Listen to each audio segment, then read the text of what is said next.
Federal board of revenue FBR ने property के नए रेट जारी करने का फैसला कर लिया। ज़रा के मुताबिक मुल्क भर के 42 के बजाय 54 शहरियों की रेट जारी किए जाएंगे। FBR के रेट आइंदा चंद रोज़ में जारी होने का इम्कान है। प्रॉपर्टी के रेट के लिए मजीद 12 शहरों में भी FBR रेट मुकर्रर करने का फैसला किया गया है।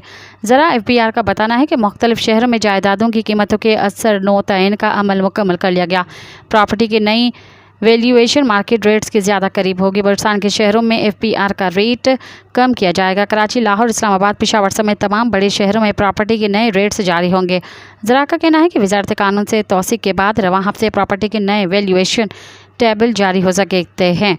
इसका मकसद जायदादों पर टैक्स वसूलियों में इजाफा करना है। मज़ीद ख़बरन ऐं तफ़सीलात लाइ विज़िट कयो असांजी वेबसाइट www.awamiNewsHD.com ऐं ॾिसंदा रहो अवामी न्यूज़ HD।